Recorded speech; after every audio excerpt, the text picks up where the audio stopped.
This episode, we talk about the perfection trap and how pottery and a lesson in pottery can help us get out of it to be able to consistently move the needle in our business and focus on the one true thing that matters, which is iteration and us not constantly moving the starting line, getting in the way of the results that we desire and the process and the path needed to be able to create those results. And so I love you. I appreciate you. This is a short show. And like I said in the show, this might have been a podcast that I recorded just for myself, but since I'm an entrepreneur and I am just like you, my hope and desire that it's a reminder or a focus or something to anchor in an incredible thing that supports you on your journey. So I cannot wait to hear your feedback. Please shoot me a DM on Instagram and let me know I'm not in an echo chamber. But without further ado, let's get into the show. All right, everybody, welcome back to another episode of the Mind of George Show. And today we're going to be talking about pottery, but also with an undertone. And so I want you to envision this as entrepreneurs, right? One of the greatest gifts and skills to develop is the ability to be resilient, but also how much we learn through iteration, right? How much we've developed our skills over time. We've developed our knowledge over time, not because we got it perfect, but because we kept practicing and practicing and practicing. And I've had something come up this week with a client, and it led me to want to record this podcast because it's a trap that I fall into myself. Let's call it the perfectionist trap, right? And in the past, I've recommended this book called The Little Book of Clarity by Jamie Smart. We had a podcast episode on it. We talked about it, but it's this concept of like, I'll start this when, I'll do this when. And we make these almost false perfectionism frames, right? Like the video has to look a certain way. The carousel has to be perfect. The sales page has to be perfect. The podcast has to be perfect. But in actuality, what ends up happening is that we never get it up. And it just keeps moving and moving and moving that rep or that workout from being put into place. And I just had this come up because one of my incredible clients was working on a reel, just one reel, a marketing asset, a promotional asset. And this reel was supposed to be posted 7 days prior. And every time I asked about it, it just kept getting moved. There was another reason. The vibe wasn't right. The thing wasn't done. And then I was like, can we just accept 70%? And in genuine nature, this reel was almost timed. The audience was primed. They were told it was coming, and then they were told when it was coming.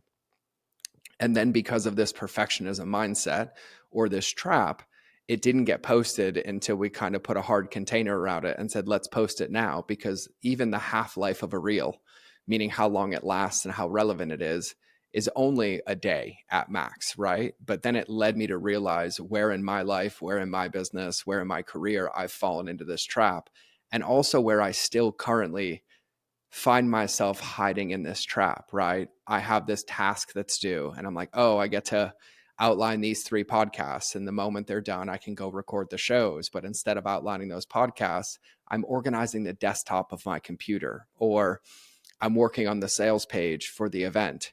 And it only needs like an hour of my time to make tweaks and add language. But instead of that, I'm cleaning the camera roll of my phone while I'm convincing myself that this action or behavior is going to help me in the business. And it's one of my core needle movers. Or one of my favorite ones that I find myself in is falling into the trap of like, oh, I get to create this or write this when I have unresponded to direct messages on Instagram and on Facebook with people wanting to connect or wanting to support. And I fall into this trap of either perfectionism or avoidance, because I want it to look a certain way or I want it to be perfect, when in actuality, it's executing it and taking that first step or that first bite that puts it into practice that then I can iterate on. And this reminds me of a story, and the story is about pottery. And I'm sure you've heard this story. I'm sure you've seen this story. It's been making its rounds, but there's a genuine deep lesson underneath this story. And the story is of a pottery teacher who has 2 separate classes. And one class comes and he says, okay, I'm going to give you this semester. And by the time the semester is over, I want you to make me one perfect clay pot, like one of the best ones that you can make. And that was class 1. And then class 2, he said, by the end of the semester, I want you to make me as many clay pots as possible. And those were the 2 classes. Class 1 was, I want a perfect clay pot in the next 12 weeks. And class 2 was, I want as many clay pots as possible in the next 12 weeks. And the craziest thing happened, and I can speak from experience that this is true, that not only did class 2 make more clay pots than class 1, because class 1 only had one, but the quality of all of the clay pots that were made by class 2 were better. And so the lesson underneath this is us being super, super aware that there is no perfectionism in the game of entrepreneurship or in the game of life. There's just progress. But anytime we allow the distractions or the noise or the symptoms to dictate that we pause or stagnate, we don't get to create those results. And I can share this for an example personally, because I remember when I launched our alliance, the Relationship Speed Algorithms Alliance. I've never worked so hard on an onboarding process. I was like, I want this to be perfect. I want it to be nailed. I recorded, 20 videos. I outlined them. I mapped them out. I had every step of the customer journey. And people came into the alliance as people are still coming in and they're like, I love this. This is great. And I was like, great, I'm done. And then we did a focus call. And on that focus call, I asked for feedback on like what could be made better, how could it be improved? And I was met with a lot of feedback of like, well, you could have this would be more helpful if they were broken down like this. And I remember the feeling in my body. I was genuinely disappointed, not by them, but I felt this resistance and this overwhelm in my body. Like I thought I was done. I thought I did it. I thought I nailed it. And then the feedback was incredible. And taking that feedback, I iterated again and I made some improvements, and it's even changed how we do trainings in the future. It changes how we do calls. But I remember thinking and feeling in my body, oh, it's done. And the truth is that it wasn't done. The first bite was done, right? And this reminds me of a story I used to share when I was keynoting. And I used to ask people a question. And I'm like, I'm going to give you a question. Whoever answers it first wins an iPhone. And they're like, oh my God, yes. And so I ask an easy question. They raise their hand. And then I'm like, amazing. Well, you have two choices. You can have the iPhone 1 or you can have the iPhone 16 Pro Max. And minus my people that are like, I'm an Android. Everybody chose the new phone. And I used to say, but that phone wouldn't exist if iPhone 1 wasn't launched. And in the game of entrepreneurship, and it doesn't matter what stage of business, you could be trying to find your first 5 clients, your next 15 clients, or your next 500 clients.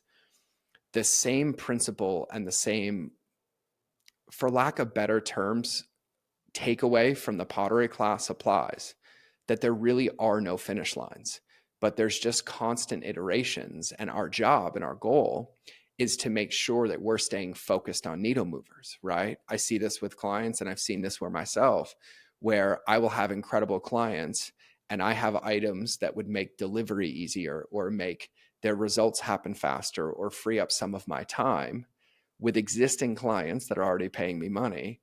And I know they're sitting right there on the top of my list as needle moving activities.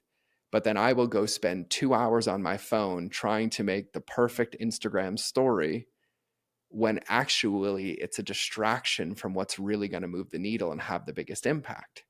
And so I realized that this is a muscle because I am a big fan of like one take wonder, post it, get it out there, get feedback. But I also realized that at every stage and at every level, sometimes I even fall back into this trap. I have it in my personal life, I have it in the business, but it's the awareness of it that allows us to take this action. And so the point of this is a reminder. It's an invitation to recognize that when we're in our businesses, no matter what, there's always going to be another level of perfection. And I just did a podcast with a dear friend of mine, Timothy, who also is in our alliance. And he had me on his show, and his show is about artists and how artists see business. And he said he sees me as an artist. And it reminds me of the podcast that I did with Will Evans, who's a musician. And then I had Satsang on the show as well, Drew. And one of the things that came up and one of the takeaways that I heard from them years ago was that the only song that's ever finished is the one that's published. And then the only painting that's ever done is the one that you decide to show to the world. And I got it in theory, like I genuinely got it in concept. It was in my awareness, but I didn't really get it in execution. But it's the same with the needle movers in our business, is that no matter how well we plan, no matter how many rocks we turn over, no matter how many iterations we think we're going, how many times we reorganize or look at those things in front of us, eventually we have to put that recipe in the oven and let people taste it if we want to get feedback, make improvements, and make it better. And I've seen this in so many physical products companies that I've worked with, and it's all correlating for me now. I realized that some of the supplement companies that I worked with and that I still work with to this day is every time we have a call, I'm like, God, this product is crushing. It's great. They're like, we're reformulating it. We're making it better. We found this ingredient that can be changed. We found this feedback that we can change that dose. We realized that if we adjust this, and what it is it's this constant recipe improvement in every area of business and every area of entrepreneurship. So what it's really being obsessed about is it's being obsessed about practice and progress instead of perfectionism. And I think that this is just a very telling reminder, and one, quite frankly, that I'm recording this podcast for myself, even with my health and wellness journey. Because as a lot of you know, or if you just listen to the show for the first time and this happens to be the episode that you found, about a year and a half ago, I lost 100 pounds, and this time I'm permanently keeping it off. And about 2 months ago, I needed a break. I was going a little bit too hard. I took the George intensity into everything, and I put 10 pounds back on, and I still look amazing. I feel amazing. And I've been sitting here thinking about like, oh, okay, how am I going to get this back? I'm going to change my schedule. I'm going to put the gym back in. I'm going to do my meal prep. I'm going to do all these things. And then this came up. This exact situation came up with my client who was organizing their Google Drive for 4 hours and doing 18 rounds of edits on this reel instead of posting it. And I realized that I was just moving the starting line, because all I really needed to do in that moment was to change one thing. I'm going to go for a walk. I'm going to track my food. I'm going to drink my electrolytes and water, and then I'm going to add tomorrow and add tomorrow. And so for everything that this is a poignant reminder of iterations, of progress, of bite by bite, step by step in every area of our business. And one of the ways that I see this with clients as well, because I just had a call with another client and we're working on delegation, right? We're working on taking things off of their plate and allowing their team to actually do it.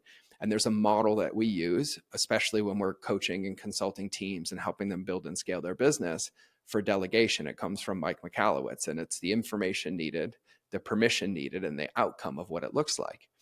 And even when teaching that model, the default for most people is to try to make it perfect, right? I'm going to get every piece of information needed. I'm going to like think about this, think about this, think about this. And I need to make sure that the outcome is perfect. But what we forget to recognize is that when we delegate that to a team member, they're going to have to read it and consume it through their view, and then they're going to have inputs on that recipe as well. But if all we do is try to perfectly plan the perfect workout, the perfect path, then we actually never start walking it. But if we pick the 70% or we hit the floor, which is the minimum needed to take action, right? You've heard in entrepreneurship, the MVP, right? The minimum viable product. It's the same with every process, every action, every behavior. And when we put the MVP or we get that first recipe in the oven, we get to celebrate the win because we've made progress and made momentum, but now we also get to iterate it as we go and continually make it better. And another example, just because I'm in full example mode, is even I realized the other day, I miss going live on Instagram. And what's so funny is going live on Instagram just takes me opening my phone and hit go live. And I've been talking about this for 2 weeks. And I was like, oh, I can't wait to go back on Instagram. I love to connect. I love answering questions. Like my favorite thing is supporting people. And I realized yesterday that it's been 2 weeks since I had that awareness. And all I need to do is whip out my phone and hit go live so that I can connect with you incredible peeps and help and support and have me fill your bucket and you fill my bucket and get to know you and all the things that I love doing. But I've been sitting over here with it as an item on my list. I'm like, all right, when am I going to put it in my schedule? When can I do it consistently? Like what days or times would work? But I can really just look at my calendar and pick the first one. And then I can go live and I can just share, I can answer questions. And it's a huge awareness to have of how often we get stuck behind the computer or behind the scenes with our brains convincing ourselves that we're taking action, but the busy work that we're doing is distracting us from making the iterations or putting the recipe in the oven to take that action.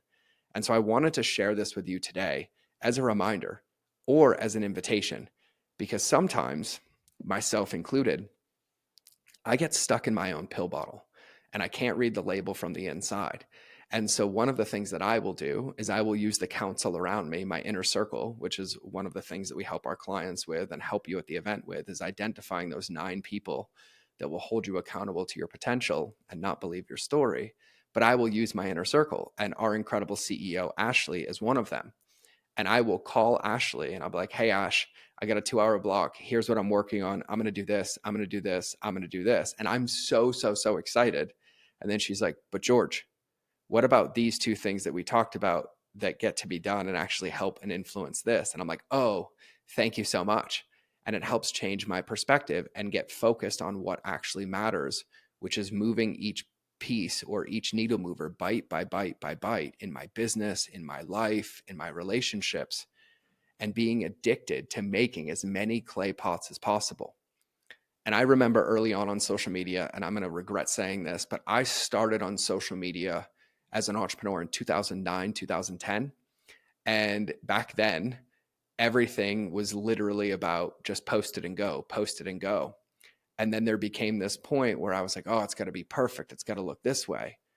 But all the overcomplication of the process actually got in the way of me showing up and serving in the way that supports me and supporting other people. And so this is my invitation for you to fall in love with the process, for you to fall in love with making as many clay pots as possible, for you to allow yourself to iterate, for you to allow yourself to make progress, for you to throw the perfectionism mindset in the trash. And this isn't about muscling your way through. It's not like, oh, I'm going to suffer and I'm going to go make 700 posts.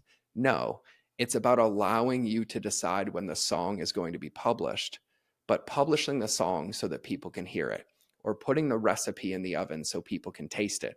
And then once they do, they give you feedback, you iterate, adjust, and you go again. Because ultimately, we can spend our entire life or our entire business or all of the time on our calendar behind the scenes trying to make things perfect. But every moment we do that, we're not putting them into the world and giving ourselves or those things a chance to win. And even with me, and as funny as this is to say, in all the content I've made in, I don't know, 13, 14 years now, I've only ever had 2 or 3 posts go viral.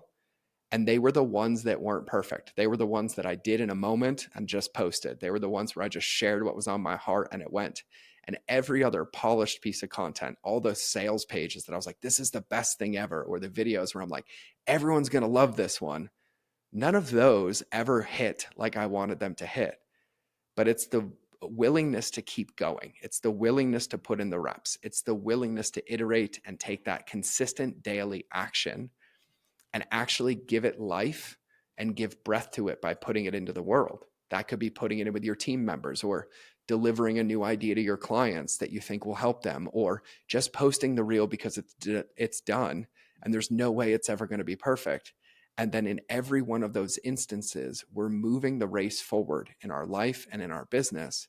And we're allowing ourselves to learn in the process to make the next one better and the next one better and the next one better.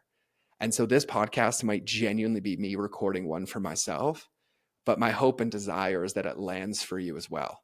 Because what I have realized is that the power of our circle, whether you have a coach, whether you're in a community, whether you have an inner circle of best friends of your team, the power of our circle is to really see us and hold us accountable to hitting the needle movers and taking consistent daily action to make improvements and keep moving the race one step ahead. And so what I would love to know is if this resonated for you. I would love to know if this landed for you, if this supported you, and even if you have any tips to share, because I love your perspective. And so one of the things that I do know is I created this model, and it's called the Wedge of Expectations. And what the wedge does is it allows us to decide the minimum and maximum, or the floor and the ceiling, of when art or a song or a clay pot or a recipe should go in the oven. And it creates this container that allows us to take that action so that we can iterate. And so if that is something you want, it's completely free. I have a training on it and it's linked in a Google Doc, and I would love to send it to you. All you need to do is DM me on Instagram, the word wedge, and I'll know exactly what you're asking for, exactly what you want. And I will personally send it back to you. Because the faster we get back on the field and the faster we start making these adjustments and getting them up and posting and making as many clay pots as possible within constraint of our time and our energy, but really protecting the process and not the perfection, the faster we're going to get the results that we want, the faster we're going to learn on what makes them good or not good, and the better we're going to get at executing those tasks and those behaviors that support us in building and scaling our business in alignment.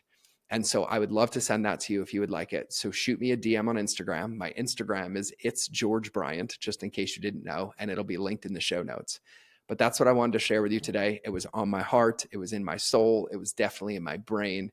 And I hope this was helpful. So I cannot wait to hear from you. I love you to pieces. Remember that relationships will always beat algorithms. So have a beautiful day. God bless. And I'll see you in the next episode.